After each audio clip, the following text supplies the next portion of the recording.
Boom! It is Stan Shields here. We are live. I am with Dr. Victoria Boyd, and this is your Systems Summit special edition broadcast today. Absolutely, because we have such fantastic speakers coming up in less than 2 weeks now. Woohoo! January 27th.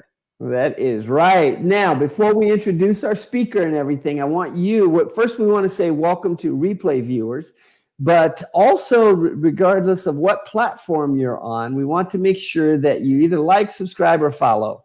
And so we're broadcasting live on both Facebook and YouTube right now. So whichever platform is your favorite, we'd love for you to continue to follow us. And so that's a like, follow, or subscribe. And if you like what you're seeing, please share it so that your friends and others in your community can see what we're doing and join us as well. So now, you were talking about, Dr. Boyd, we have all these great speakers. Now, before we dive into speakers, though, and introduce our speaker today, who is Linda Lysakowski, before we do that, let's have you tell our listeners a little bit more about what is Systems Summit and what is it that's coming up next week. Absolutely. We're so excited. Okay, I'm the founder of Philanthropreneur Foundation, and they are the producers of Systems Summit. It's a quarterly event, virtual conference or summit, that we are sharing education, awareness, and resources that every micro business, small nonprofit, small business, entrepreneur, solopreneur needs. They need all of this information. 5 core topics: project management, human resources, business development, accounting and finance, and marketing and sales. Plus, we always have a theme, and our theme for January is passion, purpose, and profits. And so I will be talking about cause marketing and just what it means for a business.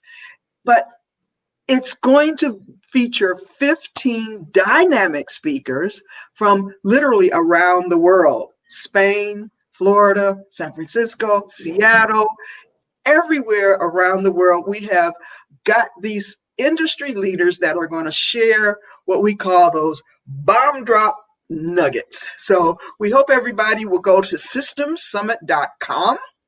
It's free registration. You can register right now. Click the button and sign up to join us on January 27th and 28th. Perfect. Now, a quick message from our what is it? Not our sponsors. Not our sponsors. No, the show is brought to you by Systems Summit Live, brought to you by Marketing Automation Solutions Services, Webinar Secrets, and the Philanthropreneur Foundation. Systems Summit Live.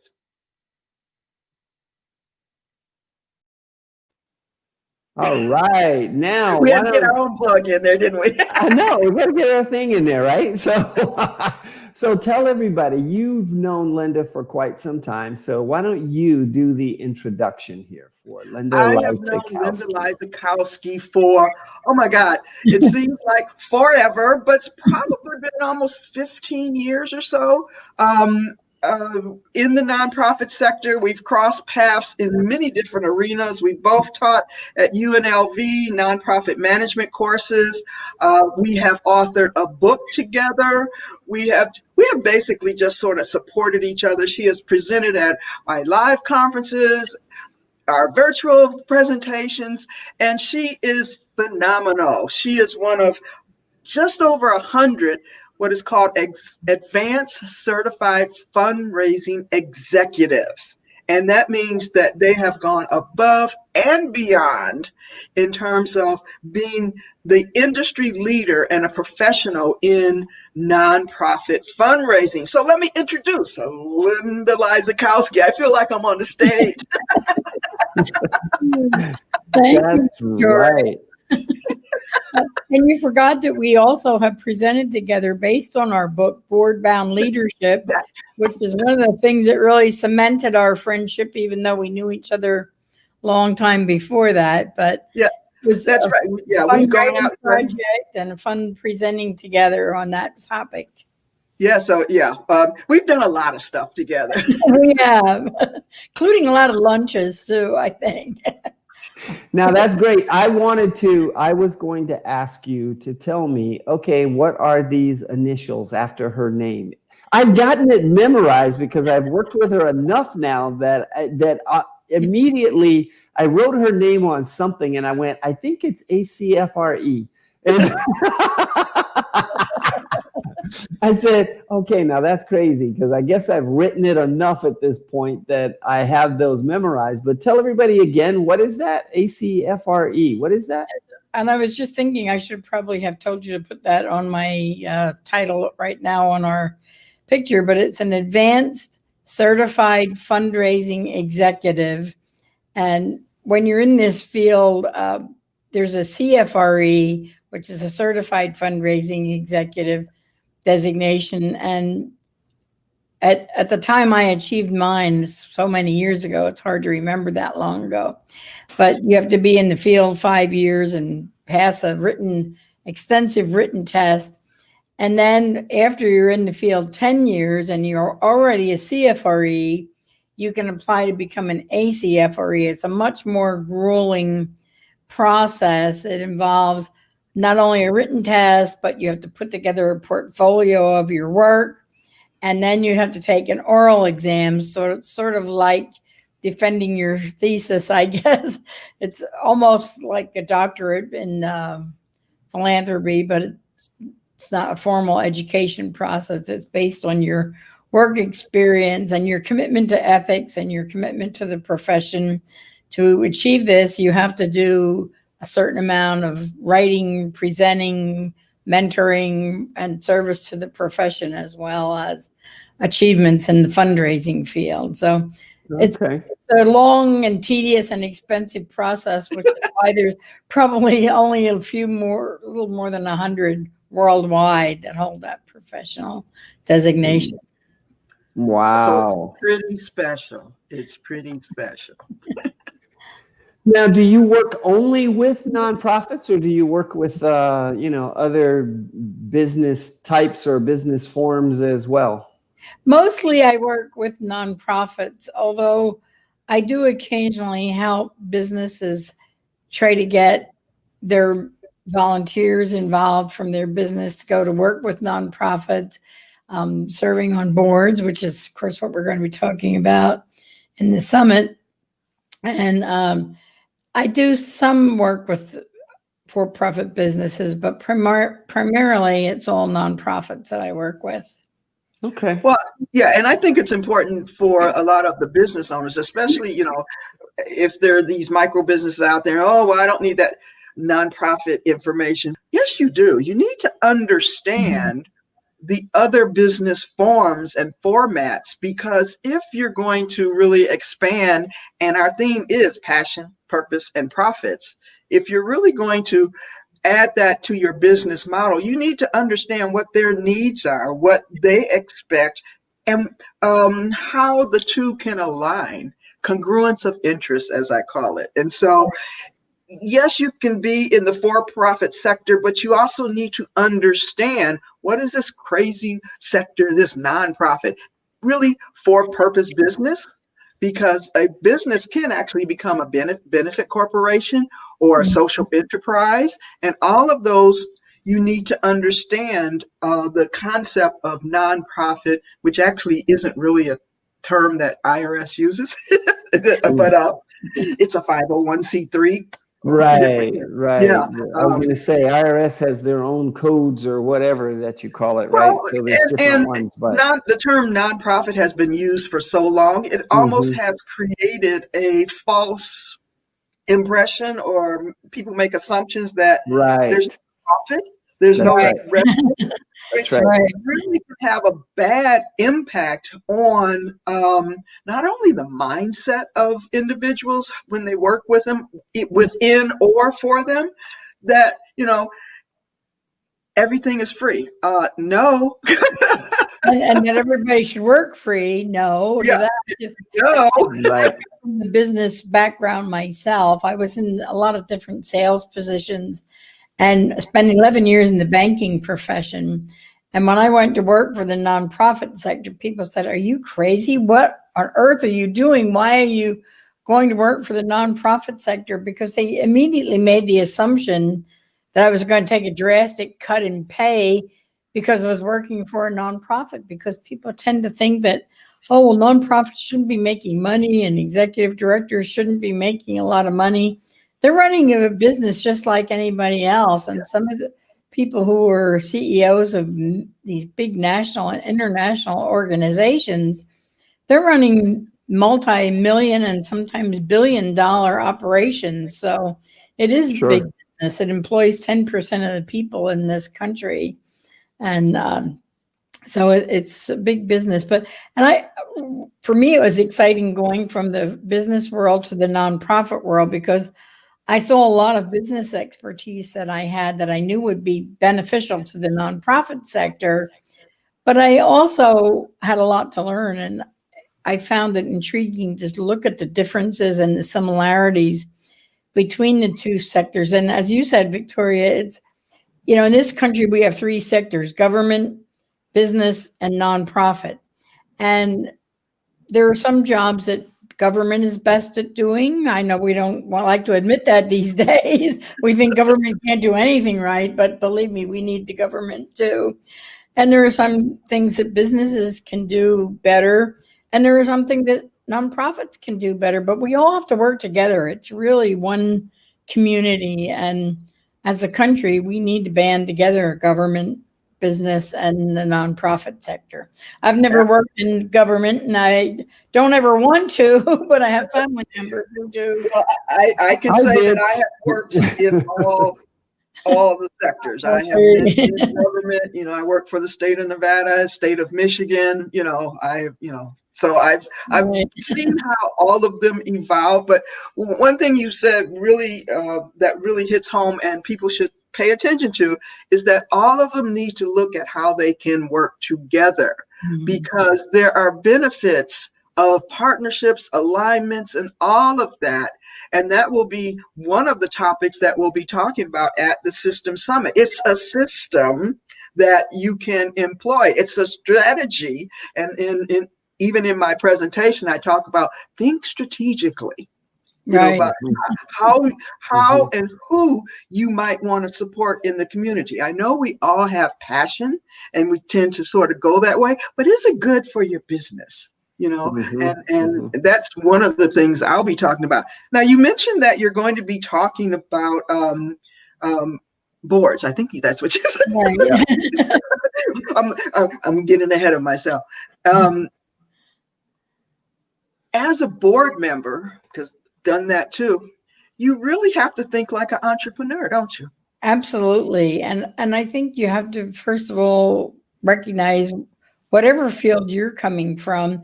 And some people who work for nonprofits also serve on boards of other nonprofits. That can be a little tricky at times. But I think you have to realize that you, as a business person, have a lot of skills and talents to bring to the board of a nonprofit organization.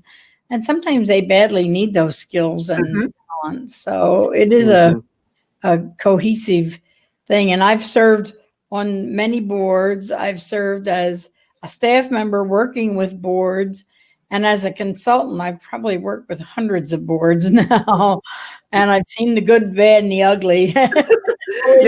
We talk about the good. Go ahead. So with that, then you've worked with so many. What is the biggest mistake that you see with, nonprofits recruiting board members?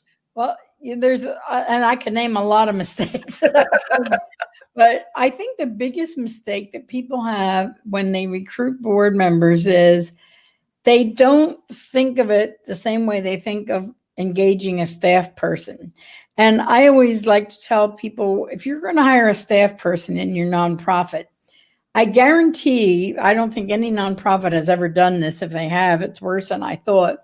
But you would never go out to a Chamber of Commerce meeting or a cocktail party and meet someone and say, oh, I really like that person. I think I should hire them, and hire them to be a staff member and have them report to work Monday morning. And they say, now, what am I supposed to do? Oh, well, we'll find a job for you. Don't worry. You would never hire a staff person that way. You hire a staff person by looking at what are your needs. You need a new program director. You need a new director of development. You need a new CFO, whatever it is. And then you look at the skills and talents that you need, and then you develop a job description, and then you advertise it somewhere, and you start interviewing people and choose the right person for the job. And with the exception of advertising, I don't recommend that you advertise for board members, although I know some people do. I've seen that the ads come out. But that's how they should think about engaging board members, not to decide that just because this person is a good person or they have a lot of money or they know a lot of people in town, oh, they'll be great on our board. You look at your needs. What is it that you need on your board? Do you need an attorney? Do you need someone with technical expertise? Do you need someone with marketing? Do you need someone that has contacts with philanthropists and can go out and raise money for you? What do you need on the board? And then you develop a job description. And then you actually interview people just like you were interviewing them for a job. Too many people just fill a seat because they need a warm body to sit in a chair and attend a board meeting. And they don't really think it through that, is this the right person for my board? Does this person have the passion, which I'm so happy is one of the themes of the Systems Summit? Because I don't care if a person is the wealthiest person in town and knows everybody in town and has all kind of great talent. If they don't have a passion for your nonprofit, they're not going to be the best board member that you have. So you need to combine that passion and the skills. And that's a hard thing to do sometimes. Yeah. But I think too many nonprofits just take board recruitment. They don't take it seriously enough. And it's not just appointing a nominating committee in December and saying, ooh, we need board members in January. And one of the good and bad ugly stories that I have is about an organization who did exactly that. I was their consultant and I was sitting at a board meeting in December, and the executive director said, oh, well, these 3 board members are leaving and thank you for your service. And they gave him some kind of a little memento, a plaque or something. Now we need 3 new board members for next month. Does anybody have any ideas? Well, of course they don't have any ideas. And if they did, it's, well, I could ask my cousin or my sister or my next door neighbor. It's not a thoughtful process at all. And it can't come from the executive director either. It has to come from the board. They need to be aware. And they need to have a governance committee that on a year-round basis looks at how their board is performing, how individual board members are performing, what changes they need to make, what skills and talents they need on their board. And then they need to identify the people and interview them and make it a thoughtful process, not just, okay, you're on our board without even knowing what this person's skills and talents are. And it's not always what you think it is. For example, one of the things that as a banker for 11 years, I was invited to serve on a lot of boards, and invariably they immediately just assigned me to the finance committee because I worked for a bank. Well, guess what? I worked in the marketing department of the bank. I still hate reading financial statements. I mean, I can read them, but I don't enjoy it. And so I wanted to contribute to their marketing and their fundraising efforts, not to their finance committee.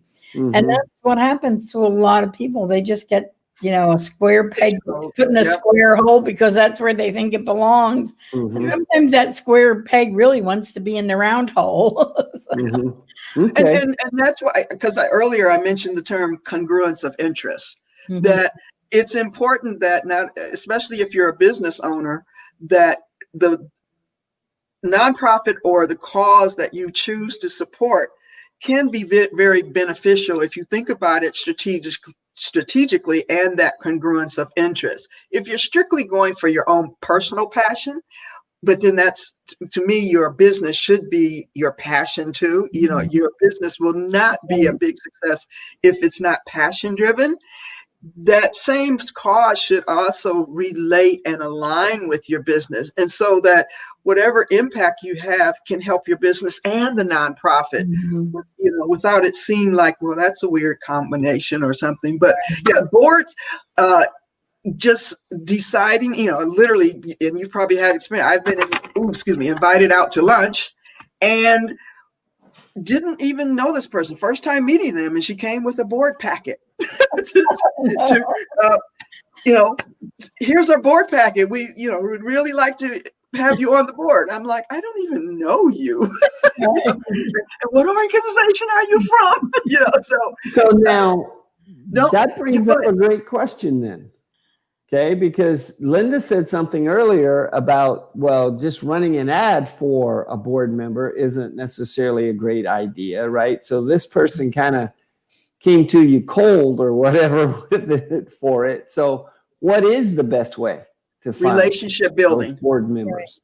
Relationship building. You have to first, during the year, you're generally doing events or different things. Invite different people there, or while you're networking, build those relationships. Ask them, so what are you interested in? Get to know them, to know where they really spend their time and their mind and where their energy goes. If it's a good fit, then invite them to some of your events. Ask them to be on a subcommittee or a different, there's different ways to engage them, invite them to volunteer for something, to see if they come with passion. After it's like this whole relationship building. The first time you meet them, you don't ask them to marry you. Right.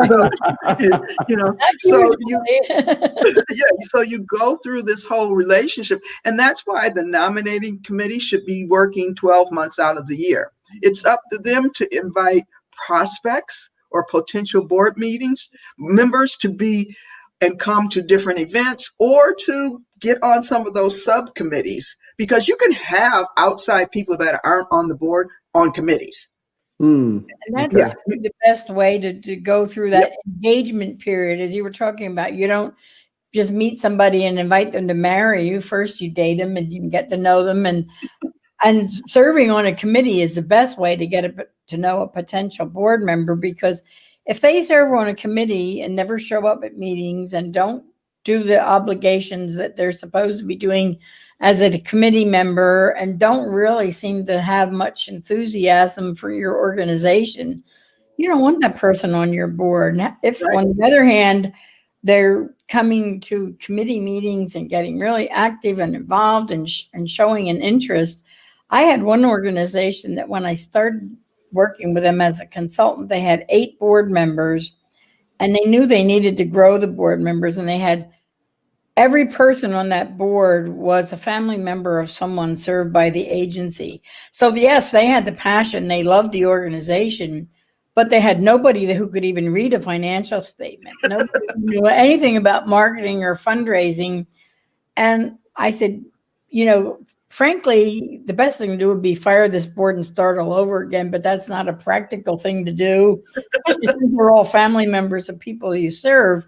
But I said, build a strong development committee. And they took 2 or 3 board members, and then they brought in like 12 people from the community, and they did wonders. In a year's time, they were planning a capital campaign, doing planned giving, because they brought in an estate planning attorney at my recommendation. And the next year, when it was time to nominate people from the board, they said, well, geez, this person is doing a fantastic job on our development committee. Let's invite them to serve on our board.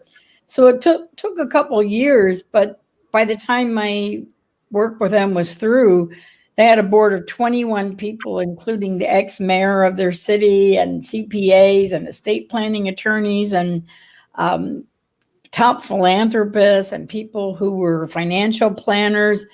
So they grew their board by growing a strong committee basis. And that's a great and that's a key when you're a board member, to understand how to put those committees together. That's a lot of what our training does, board bound leadership. It gives them some of the roles, responsibilities, and strategies in leadership, governance, assessment, and fundraising, which are the 4 key areas that nonprofits really, for their boards, need to focus on. But also another great thing that you mentioned is building a relationship. Often you learn that a certain person might not be compatible with Mhm. your mission and goals. I've seen way too often where an individual will have their own personal agenda Right. for wanting to get on the board because they want to really actually take Mhm. over the organization. Mhm. And Mm. so you have to really know them.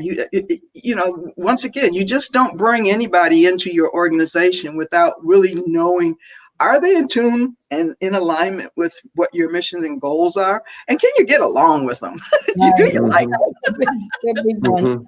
Mhm. But that So doesn't mean let's do the board this. is a rubber stamp board and agrees on everything. Healthy Right. dialogue is important, but there's a difference Right. between healthy dialogue and contentious behavior.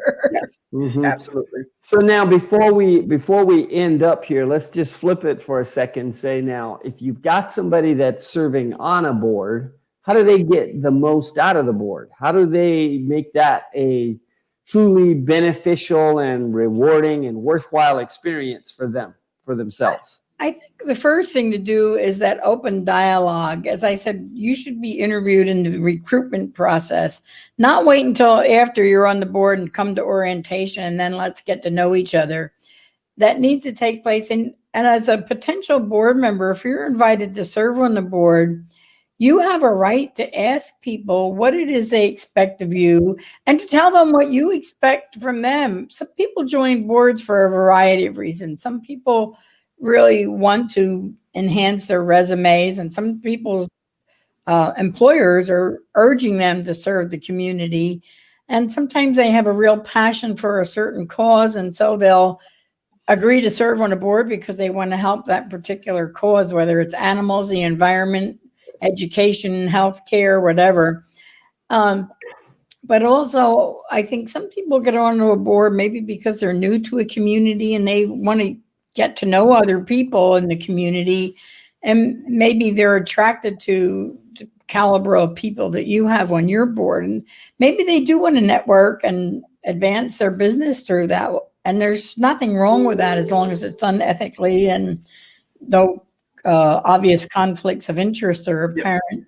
But and sometimes people use learning skills. I mean, I've learned a lot serving on boards and serving as volunteer. I learned a lot I know about strategic planning from serving as a volunteer with my university invited me to serve on their strategic planning committee when I was still a student. And now I've written books about strategic planning and I teach about strategic planning because it's a skill I learned, but a lot of it was learned as from being a volunteer. So there's a lot of different reasons that people serve on boards, and don't be afraid to tell the organization why you want to serve on this board. And they should be asking you that. That's one of the big questions. I joined a church that was, when I first moved to Las Vegas, I joined a church in Boulder City while I was still living in Boulder City. And when I signed up, the pastor said to me, "Why do you want to belong to this church? It's a 40-minute drive for you." And I really appreciated that. It wasn't just, okay, yeah, we'll take your membership and, here's what we do. He wanted to know why I wanted to drive 40 minutes to attend his church.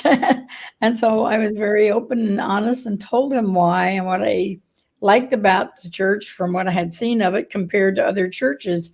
So I think the same thing is true in a nonprofit. You should ask people why they want to serve on your board. And you, as a board member, should not be afraid to tell people what it is you're hoping to get out of this experience, because it is a collaborative relationship. You're going to learn a lot. You're going to give a lot. Okay. Now let's do this. Let's get a message from our sponsors before we come back and wrap up on the show. All right.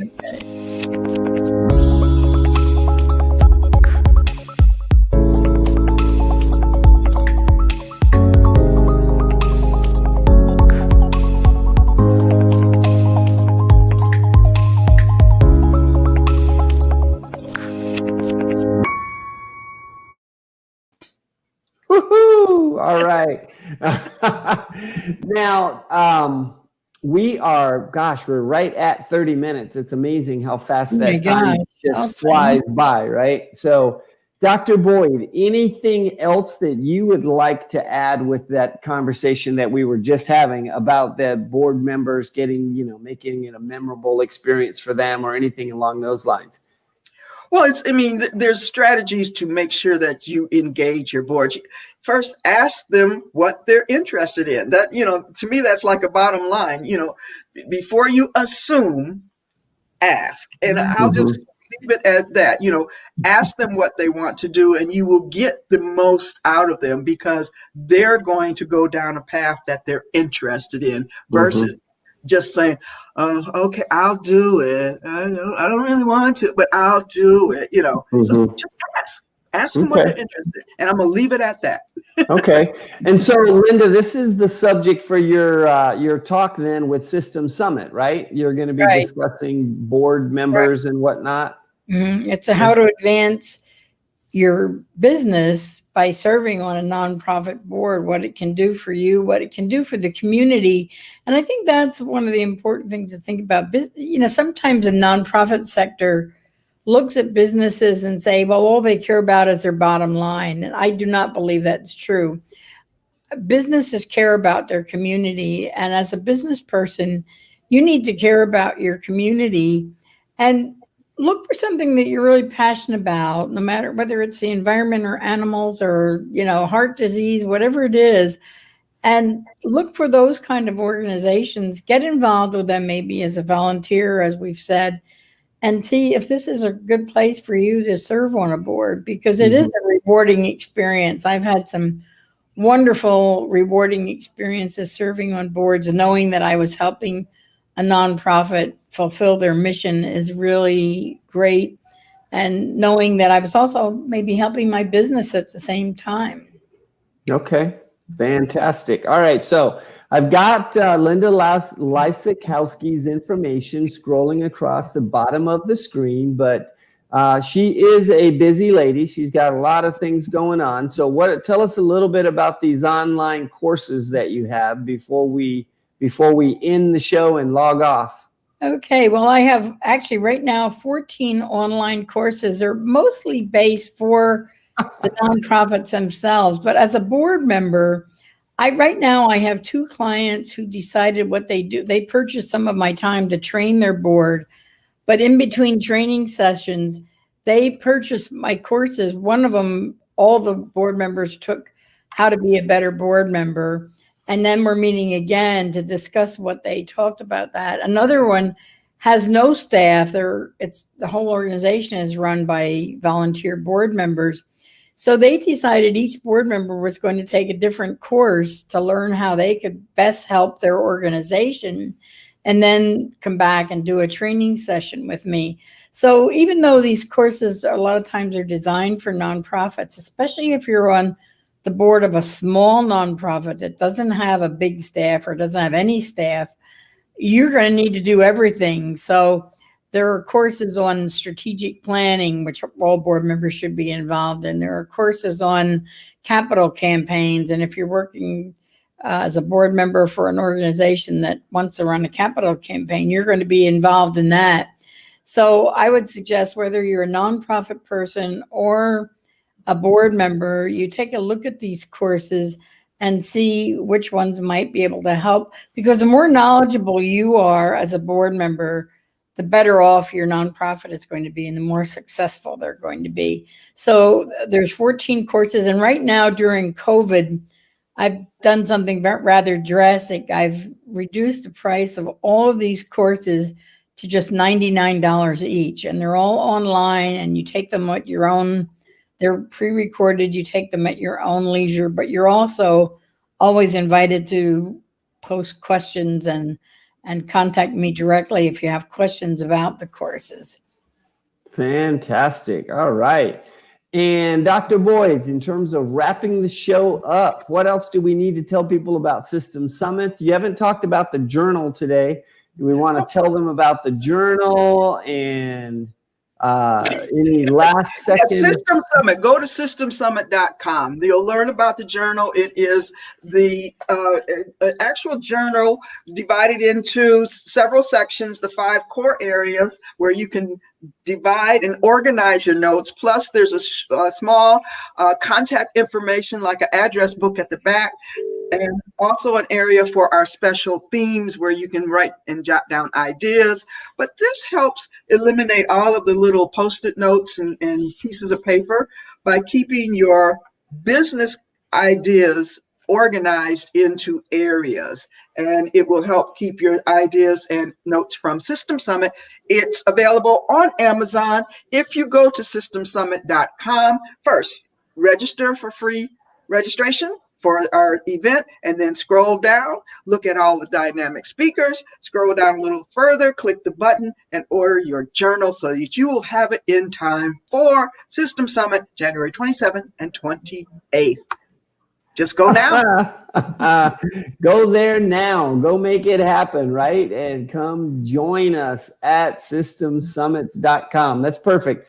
We've gone about 36 minutes today. So as usual, the time just flies by so fast, and there's just so much good information that if you are working with a nonprofit, System Summits is a great place for you to come and learn how to run that nonprofit better. As they have both really said that we have to change the mindset. A nonprofit is a business, and it's a for-purpose business. For-purpose business. I like that, right? and part of your purpose is to generate profit, because that gets to be what supports whatever your cause is, right? So we have to still develop or create a profit in it. So come to System Summit, learn more about what it is that we are doing and the training that's involved and whatnot. And you'll get to hear from speakers like Linda Lysakowski and Dr. Boyd. She's a speaker as well. And me, I'm a speaker. You'll get to hear from all of us with some aspect of your business that will help you run your organization better. So with that, we're going to play our video, our System Summit video here. Now, you got something you want to say, Dr. Boyd, before we go? Nope. Okay, then thank you all for joining us. See you next time. Come see us on Wednesday. Wednesday, we have 2 more speakers that are going to be joining us, and that is going to be Chris Natsky and Angel Tussey that will be joining us, which both have great messages for us. So come join us for that. We'll see you next time.